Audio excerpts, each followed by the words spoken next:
Crypto में पीछे कुछ है नहीं, बट जो पूरा ऑडियंस है वो बैठ के वो उसका वैल्यू लगाता है, या मार्केट उसका, ऑडियंस नहीं एक्चुअली मार्केट उसका वैल्यू लगाता है कि हाँ इसका ये वैल्यू है, और वो वैल्यू ऊपर नीचे होता रहता है।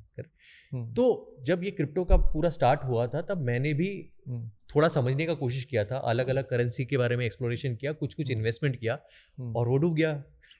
और तब मुझे समझ में आया कि उस वर्ल्ड में क्योंकि उसके पीछे कुछ नहीं है, कोई कुछ भी वैल्यू लगा सकता है। अच्छा। और जो एक्सचेंज है, जैसे फॉर शेयर के लिए आपके पास नेशनल स्टॉक एक्सचेंज है, बॉम्बे स्टॉक एक्सचेंज है, क्रिप्टो के केस में ऐसा जो अनरेगुलेटेड एक्सचेंजेस हैं, तो वहां पे जो बंदा बैठा है, जो सॉफ्टवेयर प्रोग्रामर है, वो कुछ भी उसको मैनिपुलेट कर सकता है। तो एक, जिस चीज का वैल्यू लगा रहे हो वो आपको क्लियर नहीं है कि मार्केट एग्जैक्टली क्या वैल्यू लगा रहा है, कुछ भी लगा सकता है। दूसरा, जहां पे आप उसको ट्रेड कर रहे हो, जिस एक्सचेंज में आप ट्रेड कर रहे हो, वो भी मैनिपुलेट हो सकता है।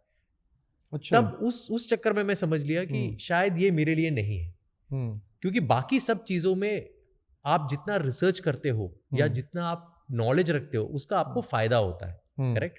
आप सिंपल इंस्ट्रूमेंट में आप लगाते हो, शेयर्स में लगाते हो वगैरह, तो उसमें रिसर्च वगैरह का कुछ फायदा होता है कि कुछ लॉजिक होता है।